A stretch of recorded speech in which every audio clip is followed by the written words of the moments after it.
Okay. Thank you very much for all coming in the new year. See you in good shape, better than myself. I got a little cold, you can hear it, but that's typical if you're in Vienna. Let us talk about organization before. We have one lecture today about the second part of the GDPR. Then we have a second lecture on the 14th on liability in the internet. That's the question of liability for YouTube, for instance, or access providers. Then we have the 21st, and the 21st, I want to talk only to the student from Münster, because we prepare our exam before. So I expect everybody who is in Windsor to come at the 24th. That's the only chance to get special clues for the exam. So it's not for foreign students. You have a day off. And then we have the final exam at the 7th of February. Not for the Münster students, they have different dates, but the foreign students, 7th of February. The students in the email distribution list have got today the dates for the mock exam. There are only 3 questions, and I want you to answer it now because it's done within 5 to 10 minutes. You can even choose to answer every question in the wrong way. We only want to make sure that we all talk about the same techniques.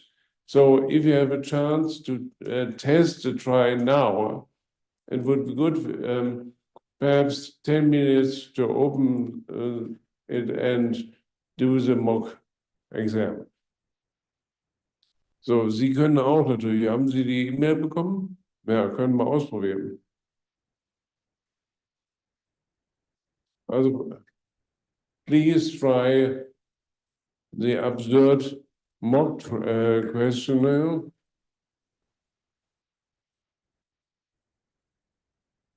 And I hope everything works from the technical parts. So the preparation lecture for the Münster student is the 21st.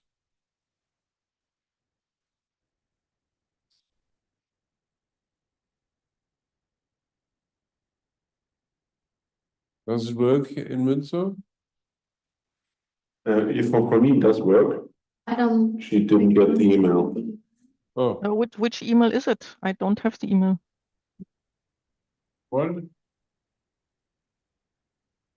It's called Test Run of the Multiple Choice Test. Open Book Exam. It was sent by Philip Meyer this morning. I have not received from Philip Meyer any email today. Nice of Verena, she has sent the link. We in just the heard chat. that it could end in the spam part. It was in my spam Folder. It's a typical problem of your spam folders. So maybe it's the same with the Yeah.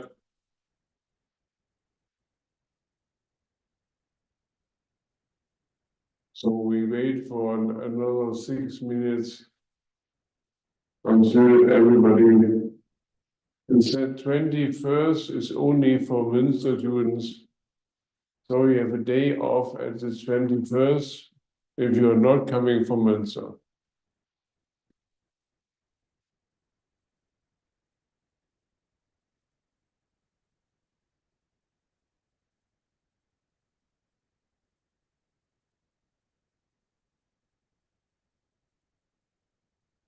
We won't have a lecture at the 28th.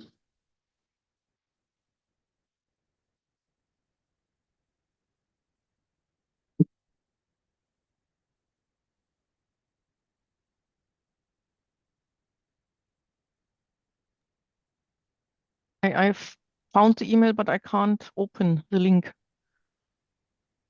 Can Is you that only me who has a problem, or? No, it's only your problem, but you can see in the chat the link for opening it, the test in the chat. Okay, There was I will a try. message sent by Verena. Okay. Yeah, thanks.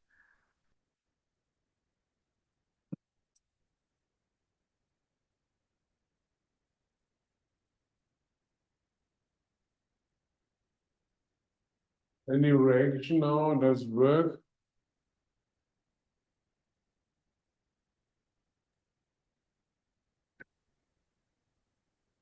Time it knows indeed this TBC.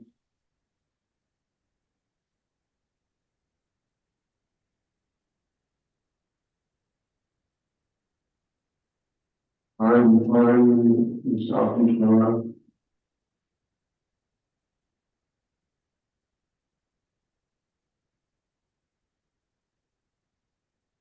But the 7th of February, you got the same link, a similar link, which leads to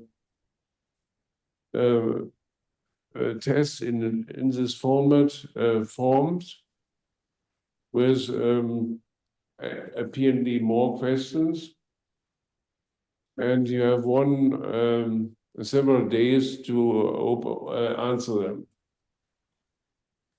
When you have succeeded, you get an immediate reaction, and then you have managed the first part of the course. So if anybody of you needs to get a certificate for that, of course, we are all helpful with certificates. Münster students like certificates. We'll do the same.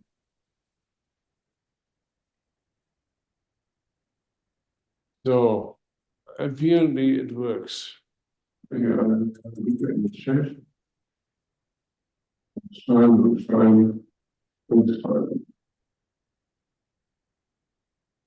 Okay, then let us start. We are now talking about the GDPR second part. What have we done in the whole course? Let me summarize the structure of the course.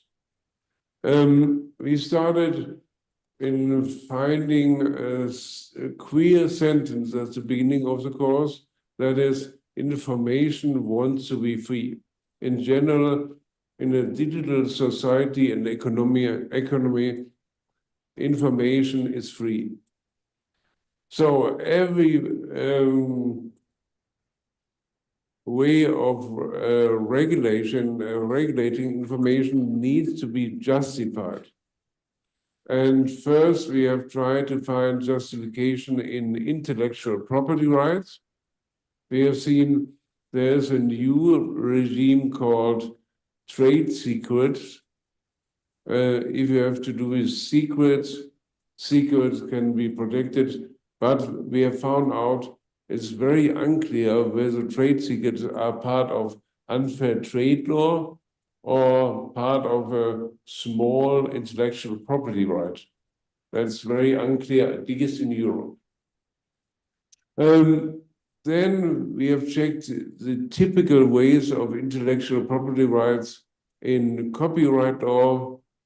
In copyright law, we have two separate models, software protection and database right.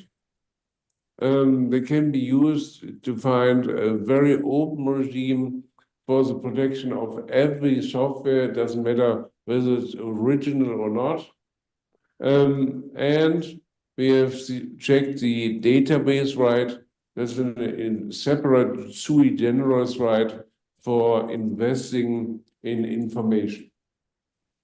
Apart from that, the traditional copyright law is not very helpful, neither for AI or other digital goods.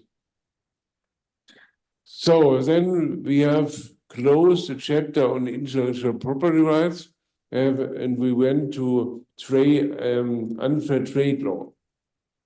They have seen in unfair trade law there are a lot of case-to-case decisions of European courts.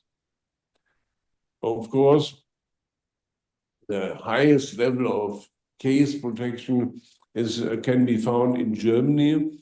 We are proud of having the Bundesgerichtshof fighting for a lot of restriction of business in unfair trade law.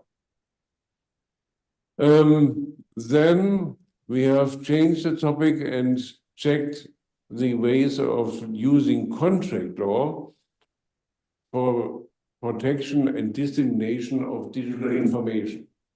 We've seen that's not as apparently an old traditional topic. We can apply the old ways of thinking, like consent and form in traditional civil acts, to be used in the digital society. Then we went to our new topic, data protection.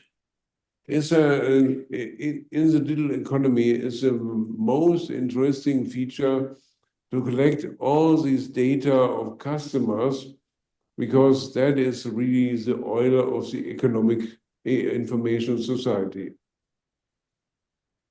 But in data protection, we have the application of the GDPR, the masterpiece of European regulation. And we have tried to find a structure which helps you to very easily to use the GDPR for everyday cases. That's where we are. On the 4th of October, the ECJ has made a new decision, which was just published in Germany. And I want to use that decision for starting in the GDPR, because now you can apply all your knowledge of the GDPR in one case. The slides you will get after the lecture, but we will try to solve that case in our discussion. The case was a case of 4th of October 2045. The Koninklijke Nederlandse Loontonnisbond is the master association of tennis players in the Netherlands. And what they did, they had a very nice idea, which I found very charming. I will close that one.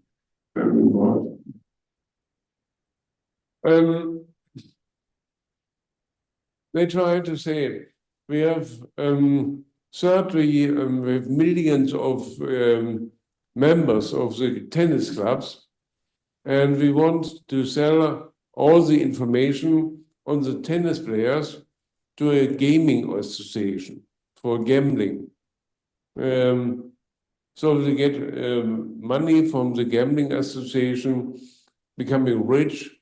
And one tennis player said, no, definitely not. I'm in a tennis club, not for getting information, for being caught. They even try to sell it for telephone marketing.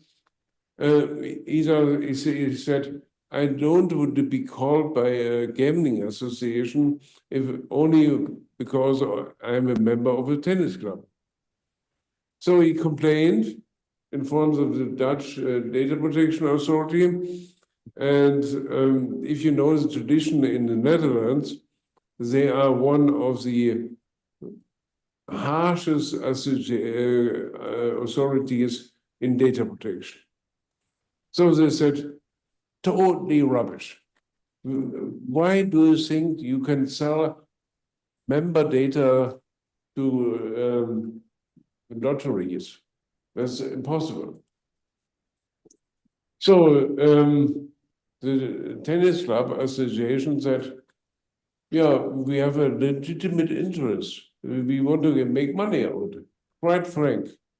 They said, it's a question of money. And the question is, can the disclosure of personal data to third parties be justified under Article 6? Perhaps you have a chance to have a quick look in the GDPR. I already told you that the starting point for every practical case is Article 6. Article 6 said, possessing shall be lawful only if, you may remember what I said about only if, as a general matter, it's forbidden. Only if it's allowed, one of the following applies.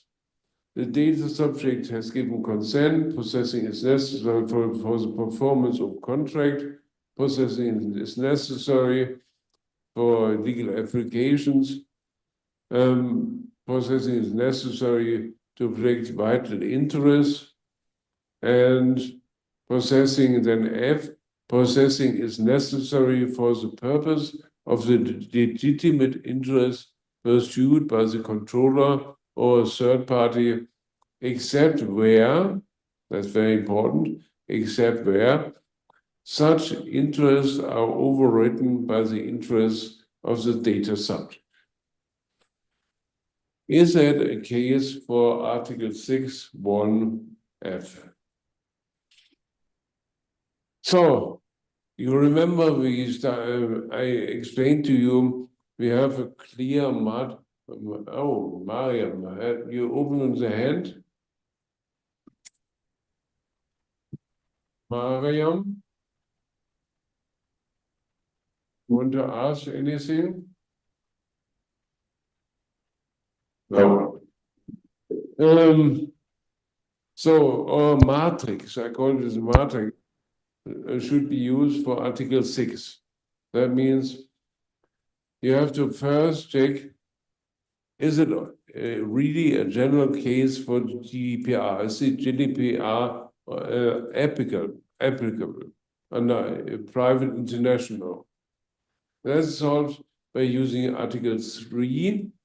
Article 3 said, where is the seat of the processing party? The processing party is the Royal Dutch Tennis Club, has a seat in the Netherlands. Even if you're using Article 3(2), you have to ask yourself, what is the purpose in market to who is addressed, where does the person concerned are affected? And affected are, of course, persons who are members of a tennis club in the Netherlands. So it doesn't matter which rule you apply. Article 3 said clearly it's a question for the GDPR. Then you have to solve the issue. You need to process personal data. That means data which are identifiable and can be traced to a natural person. No problem here with the member lives and everything. The personal data needs to be processed. Process was in the old times of data protection very complicated term. But now Article 2 says processing is everything. There's the use and the transfer of data to third person, so that is applicable. Then we have rare exceptions, like police using data, like data in family situations that do not apply. So we have to apply Article 6. Asking first, only if the data subject has given consent. This member has clearly said, I don't give consent. Even the tennis club hasn't asked for a consent. They simply said, well, it's a legitimate interest. Is it necessary under B for the performance of contract? No, it's not necessary. So it's really only F possessing that's necessary for the purpose of legitimate interest. So that's the basis of the decision of the ETJ. Is that legitimate interest? Three elements were important according to the ECJ. Legitimate interest, according to the preamble of the GDPR, is everything, even a mere economic interest. You can simply say, I need money, and I want to earn as much money as possible. This is clearly a legitimate interest. The Data Protection Authority has a different view. They said legitimate interest means legally binding, is a binding task under law. So that was too harsh for the ECJ. They said money is always a legitimate interest. Second question is the question, is it really necessary for the purpose? What does necessary mean? And that relates to Article 5. They have spoken about Article 5. There are strange principles, general principles, which every data controller should be realize. Article 5 said personal data shall be processed lawfully, fairly, and then it says adequate, relevant, and limited to what is necessary in relation to the purposes. That's C. And the court said, in order to understand Article 6F, you need to interpret it in the light of Article 5(1)(c). That means data minimization. You only need the data which you really need. So don't ask for too many data. So the court said, is it possible to give the data away in an anonymous form? That would, for instance, help. They said, no, a gambling association needs to have really personal data. So the second test fits. Then the third question is must be necessary for the purposes, except where such interests are overridden by the interests of the fundamental rights. Except where. That means that was a problem when they drafted the GDPR. Except where means if you don't have a clear indication that you have an overriding interest of the data of the data subject, the data processing is lawful. So they ask themselves, is it really an overriding fundamental right to be protected against the gambling association? And they said, of course, a tennis player needs to be informed about tennis equipment. So that would be okay to give the data away. But to be informed about gambling has nothing to do with playing tennis. So there's a clear indication that there's an overriding principle, fundamental right of the data subject. In the case, the tennis clubs, you lose the whole case. That is what I explained to you in my slides, which you get after that lecture. There you have all the tests, 3 tests mentioned by the ECJ. And then the ECJ is checking every criteria and found that weighting of interest is, of course, very bad if you are transferring data to a gambling or a casino games. So a very nice case, I think, the typical case for students, which I like very much because it very clearly explains how the GDPR works. Coming back to the second part of my topic, that means we have to talk about the GDPR in general. So, you've seen we have done a lot of slides, hundreds of slides. I'm really proud of you listening to this strange German law professor telling so many things about the GDPR rights to be forgotten, access rights. So, and as there we are on slide 172. That means who is responsible for taking care for all these legal rules? And we have complicated terms. So responsible for obeying to the GDPR is a controller. And somebody who is controlling the whole process of data processing is, of course, responsible. And there's a distinction between a person called processor.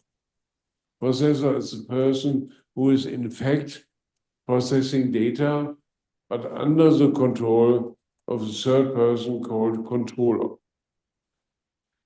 That seems to be very easy, but I can tell you, I have a friend in Münster. The friend is the head of Marco Polo in the center of Münster. And he one day told me that Marco Polo has a vision. They are the controller of all the data, and a Marco Polo shop is only the processor. I told my friend, huh? You are the head of all the data which you get from the customer. So you should be the controller, and Marco Polo, if they want to get data from you, they are something else, but not a controller. So it's very, very complicated to distinguish who is controller and who is processor. Take another case. Have you met one day the witness of Jehovah? Have they ever been at your door? Have you seen the nice cinema film Heretic? It's in cinema. It's a very nice film. There are two Jehovah's Witnesses are knocking at the door of Hugh Grant. And Hugh Grant is doing totally terrible things with them. So there are people who are coming to every door and asking, we are from God. Do you want to get a vineyard at the heaven's door? Come to us at Jehovah's Witnesses. Who is the controller of personal data at Jehovah's Witness? Is it the mighty church in Salt Lake City? Or is it the poor people knocking at your door? The ECJ said, everybody who's controlling data, even the poor guy who is writing down his notebook, there's a stupid student living in Münster, and we can ask him for more. All these people are controlling data. So perhaps additionally in control of the state of the church as well. So we have two controllers. That's on the one hand, the church, on the one hand, the poor people knocking at the door. So it might be very, very difficult to decide. You see it in the definition part. Article 4, subsection 7 says The controller is a person who determines the purposes and the means. So both. It's not only the purpose, but also the means.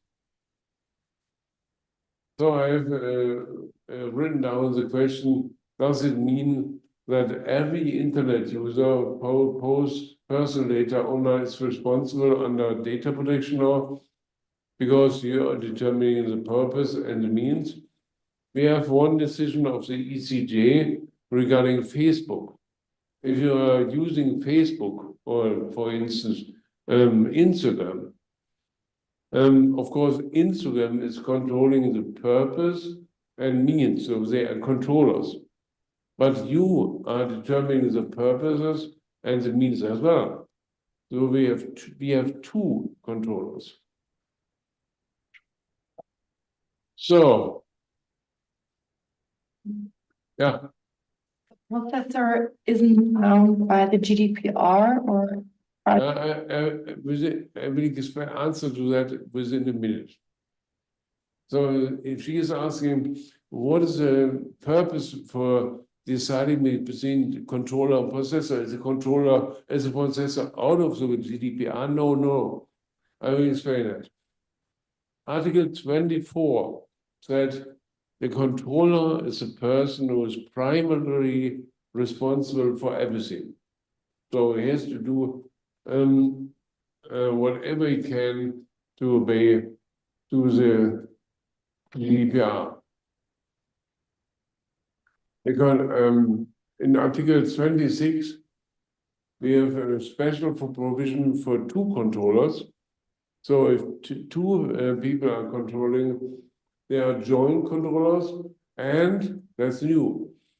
They have to make an arrangement, a contract in writing, and have to describe what are the control mechanism in general. If the controller is sitting outside the EU, he has to designate a representative. So, for instance, Google, who is sitting in the United States, has to decide upon a European company who is acting as a representative within GDPR.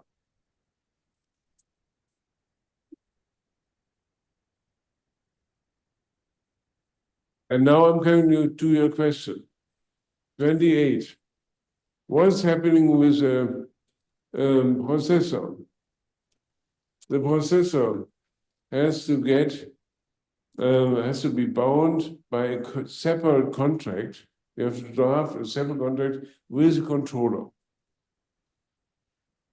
So, to explain you the problems, of course, we have Apple or Amazon, and you're going to Amazon.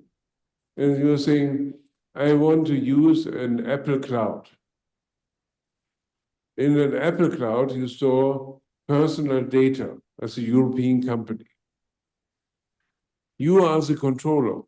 You are controlling the purposes and means. Apple is the processor. So you have to have sufficient guarantees, a written contract in order to control Apple. If you go into Apple and say, we want to have a written contract and sufficient guarantees that you are taking care for personal data, they will say, rubbish, fuck off. Because who are you? Who are you? You're a single nothing, and you want to get a contract with Apple. So you need to draft a model contract, and in the model contract you have to determine the duration of the processing, the type of personal data, categories of data subjects, and in particular obligation and rights. You have to document instructions, confidentiality, data security. It's a long list. You want to see that as a model contract, you can go to the website of Bitkom and you find a perfect model contract in German language and English language.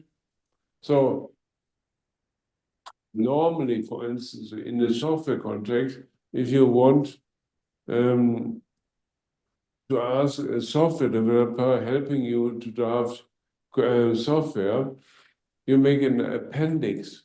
And in the appendix, you find a model contract of, for instance, of Bitkom.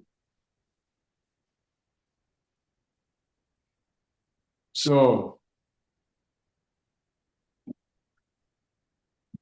the controller, in addition, has to make a process directory. So he has to build up a directory, a long list, which is available for the data protection authority, so that they can know to which company has to have transferred personal data. And the directory includes categories of processing, transfer to a third country, security, and must be available to the data protection authority. So, that's all for this situation between controller and processor. The next topic will be data security as a protection against hacking and all these things. We have only a weak provision in the GDPR in Article 32. You have to provide technical and organization measures to get a security system. That is famous as the abbreviation TOM. If data protection specialists are speaking about TOM, they are not using my first name.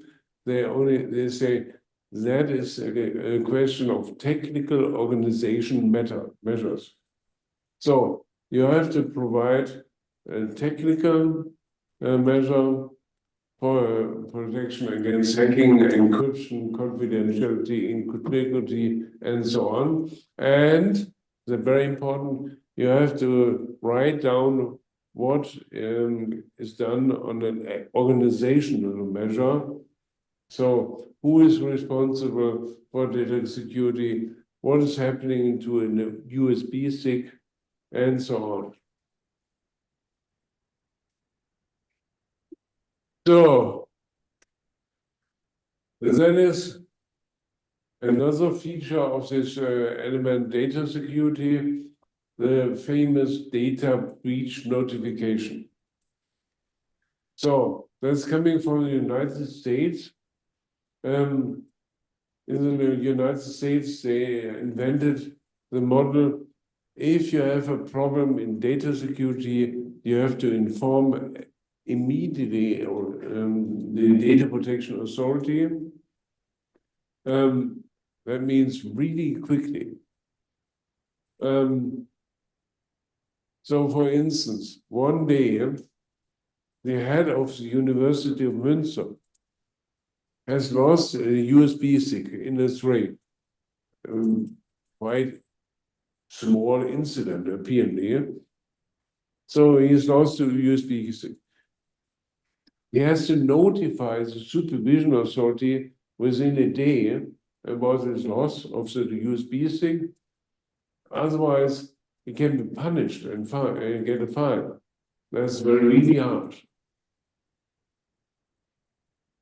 So you see, information has to be made not later than 72 hours. So it's rather quick. And in addition, you have to inform even the data subject. This is in the case where personal data breach has a high risk. That's data are away. Then you have to inform in plain language sorry, we have lost your USB stick, the data in the train, only to warn you. And to tell you that, I think it's 34 prescribes even that you have to inform the press. So if you have a lot of data subjects which can be infected by a breach of personal data, and you are not sure whether you get all the data subject informed, you simply publish that in the press. In the United States, you have one page, a big page, where you say, sorry, University of Münster has lost a USB stick with 34,000 addresses. We want to inform you that was in train, and we will take care for that by that and that measures. So that's against all mentality of German organizations. To inform in the press, sorry, I made a mistake, but you have to do it. So then another strange feature, data protection impact assessment. There's a question of Article 35. If you are planning in advance high-risk processing of data, the type of processing is likely to result in high risk, you have to start the planning and ask yourself what might happen. So you have to make a systematic evaluation of personal data. That means planning of data protection before the system starts to work.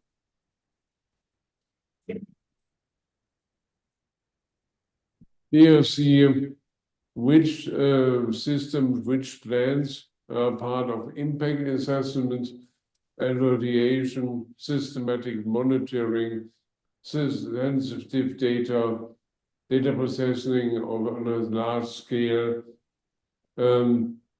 vulnerable data subjects, new technologies, all that is part of the impact assessment. Yeah. So,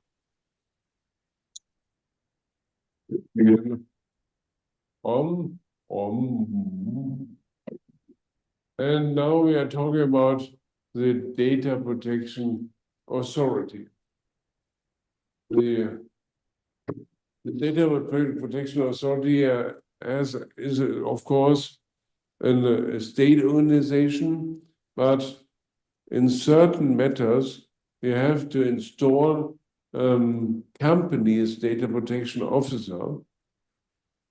For instance, that is an old model in Germany. That's a very good job. We'll see within 5 minutes.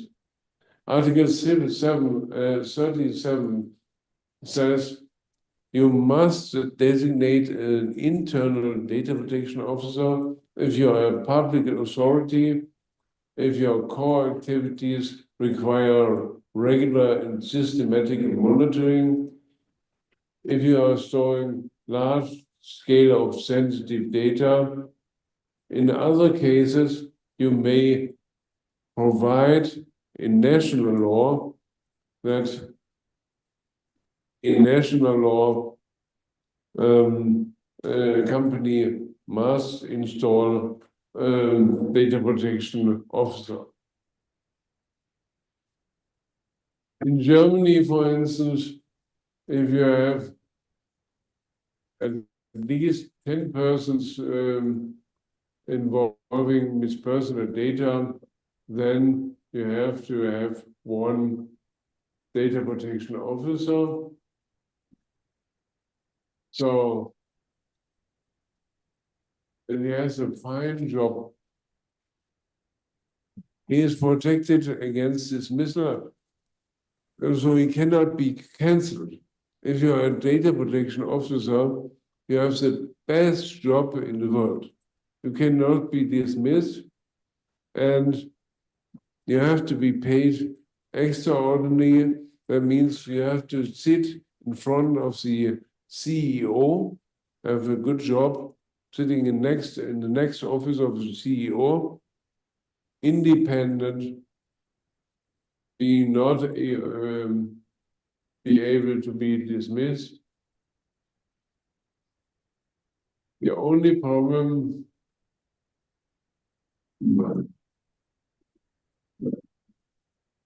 is you need to convince the data protection authority that they have knowledge of data protection law. And that is the good feature for your Münster students and for everybody participating in LDE. Because now at the end of our education, you can prove that you are able to work as a data protection officer. You have a certain minimum knowledge of data protection.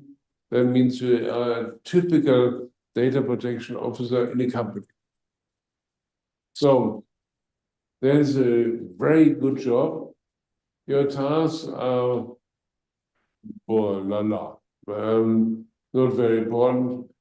You have to inform about data protection or you have to monitor compliance systems. You have to monitor training. In the past, you had to train all the people in the company in data protection law. Now you can say, I'm only monitoring the training systems of others. So I'm happy that you are able now to say, we have heard about it. It's a good job for me.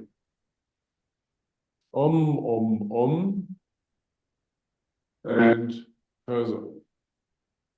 That's a dream of the Commission to have codes of conduct. So that's self-relation, association, building up codes of conduct on data protection. It can be done, of course, according to Article 40. You can even have certificates for this code of conduct. Until now, we have only minor systems of codes of conduct.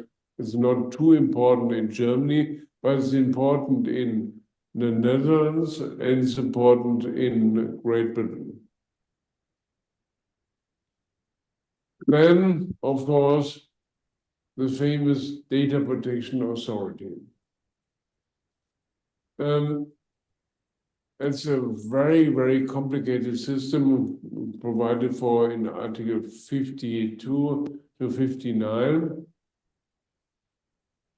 The system of the GDPR says every state will have one data protection authority, and we have a European Data Protection Board on the top. But the principle of one authority doesn't fit with the German system or the Austrian system, for instance, because we have different Bundesländer. So we have data protection authority for each Bundesland. So it's very, very complicated to say who is now representing Germany. Of course, everybody wants to represent Germany. And in Germany, all these data protection authorities are totally different politically. So if you have your seat in Schleswig-Holstein, you are fucked up as a company. If you have a seat in Bayern, Bavaria, and Baden-Württemberg in the south of Germany, perfect dreamland. You can do nearly what you want. So, of course, these data protection authorities are fighting against each other. And in Europe, we have a system that there are big differences between Greece and Ireland on the one hand, and France on the other hand. For instance, the Irish Data Protection Authority was known traditionally to be very, very liberal, while the French authority, the famous CNIL, was known to be very harsh. Why is that important? Because these big American companies like Google or Apple, they knew we are going to Ireland. We have a good tax system. We have a very liberal data protection authority. So we will just discuss in 5 minutes, how can you change the European mentality in all these different data protection authorities? So,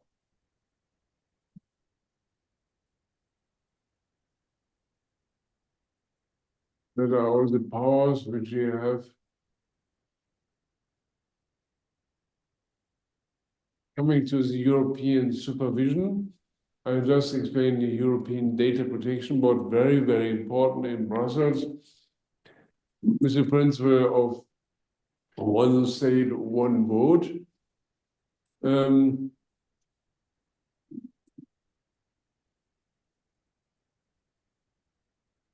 they are especially responsible for TBDF. One is TBDF, Trans-Border Data Flow. That was one of the reasons why they have drafted the GDPR, to have rules for trans-border data flow, for data flow from Belgium to Germany, from Germany to Greece, and so on. But as well, data flows from Europe to the United States. And that leads to the major problems.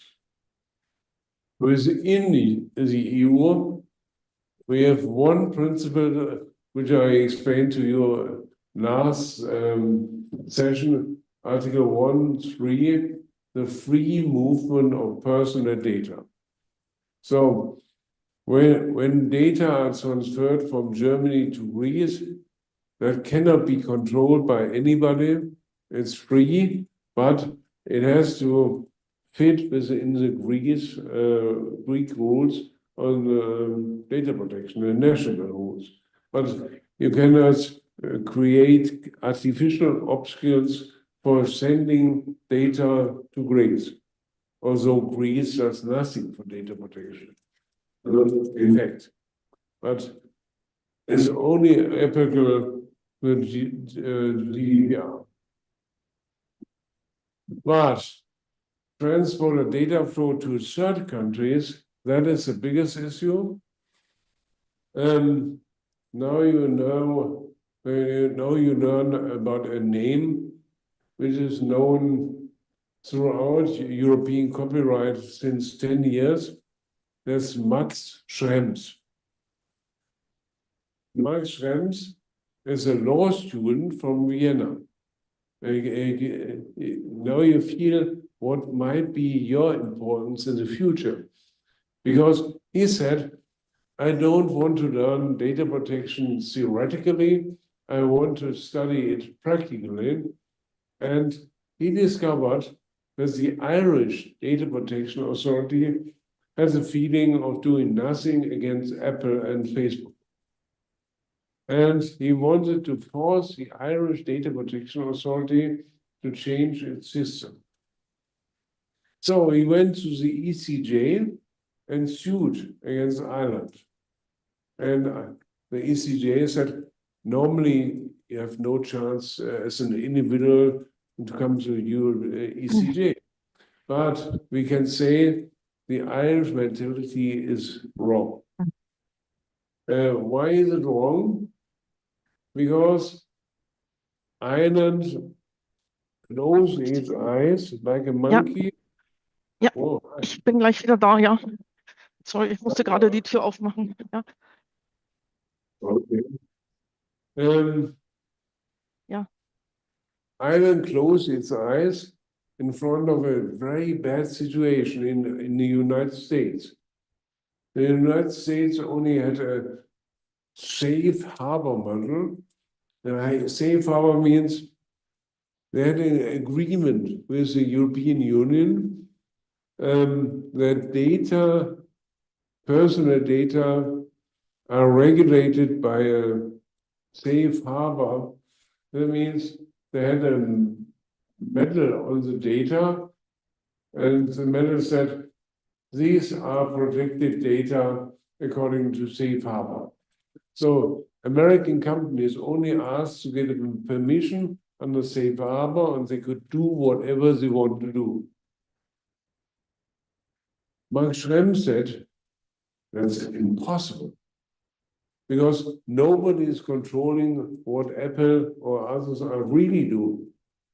They don't want to have safe harbor. And the ECJ killed safe harbor. They said it's not enough. Why did they do it? Because they were in fear of the national control by FBI and CIA, who are asking for personal data of Europeans on the ground of the United States. So, therefore, the ECJ harshly criticized the United States for having inadequate rules. And today, that means even the United States have to take care for the rules of Article 45 to Article 49. They can ask for European data only on the basis of an adequacy decision.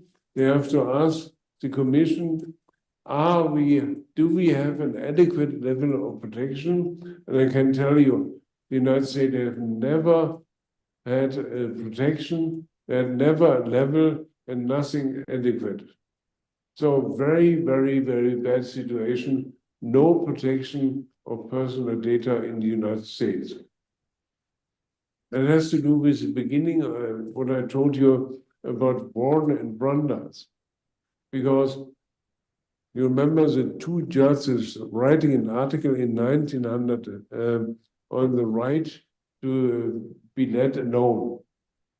They said, privacy is only a question for citizens towards the state, but it's not a question for citizen in direction to other citizens. So companies can do with private data whatever they want. That's the feeling in the United States. And there's not our feeling we have in Europe. So adequate decision is very difficult to get. Then other ways, appropriate safeguards. That means you can write in a transfer agreement on private grounds. You as a US company wants to get personal data of Europeans. You only get them if you are sticking to specific rules mentioned in the contract. Then it's possible.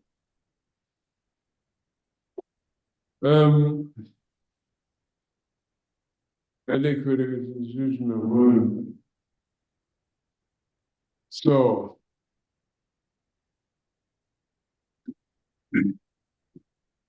as for model contracts, the Commission has published 2 model contracts which you can use if you want to transfer data to third countries. One is on controller to processor, and the other is of controller to controller. That means if you are sending data to Google or the data to Apple, you should first have a signature of Apple and Google using that model contract. And for instance, Google situation is controller processor, and Google has already published a model contract which they don't refute to assign. So even Google is taking care for European data GDPR. So the Commission started then to have another model as a so-called privacy shield. This was again the idea to have a model contract specific for the United States, which leads to certain rights of European citizens, which can be enforced in the United States. But again, there was Mr. Schrems, and Mr. Schrems said, well, that's only safe harbor with another different name. It's called privacy shield, but it's the same rubbish which we had before. So he killed the privacy shield by a decision of the ECJ. So it doesn't exist anymore.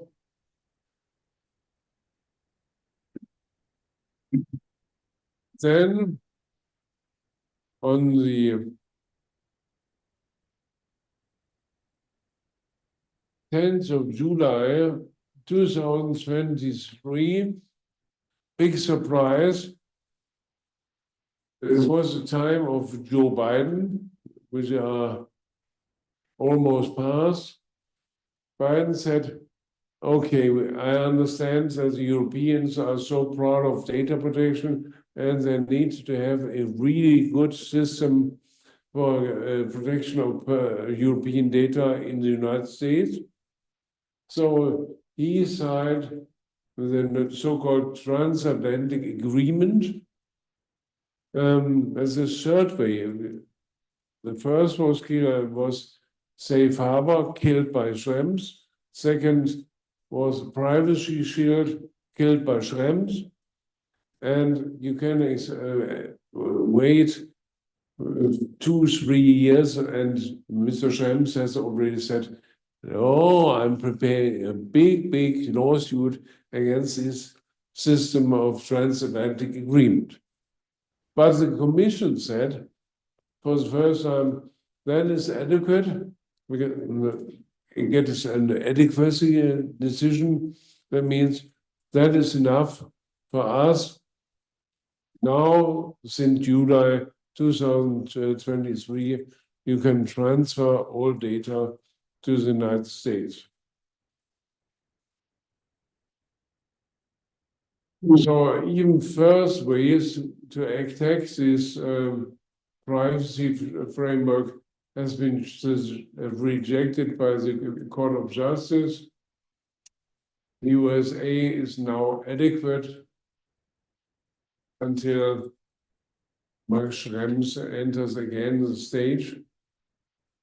And the question is, does it have effect on other countries which are saying we are adequate as well?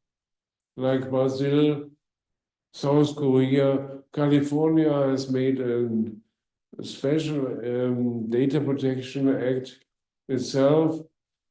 Japan has got an adequacy. Switzerland, by the way, as well. South Africa is still waiting. So,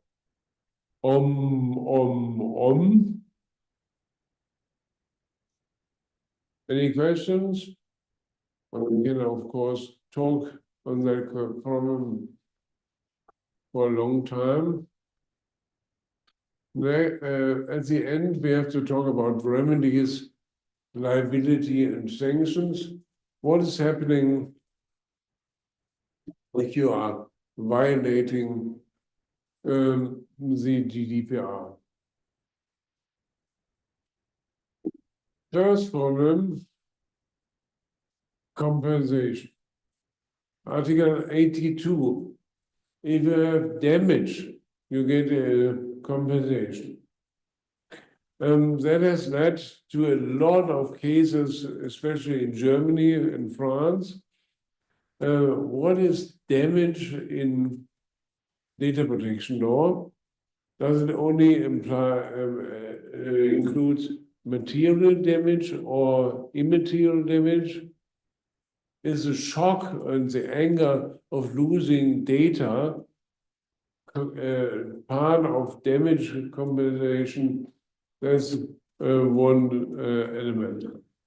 The constitutional courts in Germany and France have said that includes as well immaterial damage.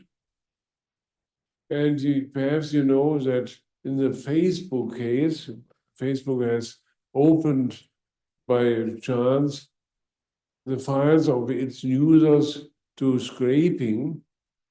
There the Federal Supreme Court said every person who is part of the Facebook network gets immaterial damage. But again, other courts are rather reluctant to pay immaterial damage. Can consumer organizations sue? That is part of ECJ discussion based on Article 80. Consumer associations like Verbraucherschutzverbände in Germany can sue and enforce any rule of the GDPR. That is new. We have just spoken at the beginning of the lecture. On the 4th of October 2024, the ECJ made two decisions. One was a tennis player. The other was a very important decision. Can we use unfair competition law to enforce data protection? We call it in Germany Rechtsbruch. Can we say every violation of data protection law is a violation of UWG, violation of unfair competition? The ECJ said yes, that's possible. No? And now we all are afraid because the best way to control the GDPR is a competitor. As a competitor is taking care and looking, what does my competitor do? He can say, I will sue and using UWG. That's very, very important. So one day you might be interested to write a doctoral thesis on that topic, because that is a very, very important topic for your doctoral thesis. Apart from compensation, apart from unfair competition, we have, of course, fines. Fines means you get punished under criminal law. The rules are really harsh because if you are violating the GDPR, you are subject to fines, and those important to read, of up to 4% of the annual turnover. That's really harsh. There's a lot of money. So the total worldwide annual turnover. So, and penalties, no rules in the GDPR because it's not part of the competence of the EU to regulate penalties, but in all national regulations, we have penalties as a sanction within data protection law. additional super problems. I call it super problems. There are still the remaining issues. First is, of course, I mentioned it several times, the data ownership problem. Who is the owner of data? What is happening with non-personal data? Who is the person who has right to say stop it? That's very, very controversial, because if you have raw data is not subject of the Civil Act. They're not regulated in intellectual property law. They're not part of data protection law. So non-personal data are a problem.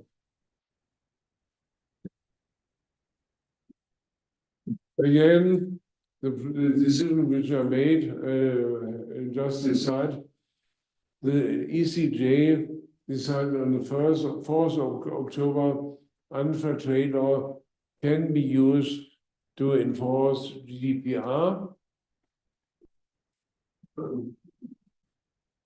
And the final super problem is the interconnection problem between the GDPR, for instance, and competition law, because the authorities like the Bundeskartellamt, they are also interested in enforcing the GDPR. Are they allowed to do that, or is it a violation of competition law? The ECJ said, yes, why not? The Bundeskartellamt or the French antitrust authority can enforce data protection law. Or GDPR and Data Act.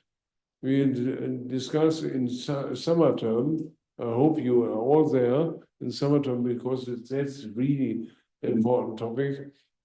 We are talking about the Data Act. That means the right to get access to the data of a Volkswagen. Does it involve data protected by the GDPR, personal data? Totally unclear. The floor downstairs, there's one researcher of mine who is researching on that topic since 2 years and has not found a solution. And of course, GDPR and information security. We have very quickly spoken about security, data security, but what is the relation between data protection and data security? Nobody knows. So, if I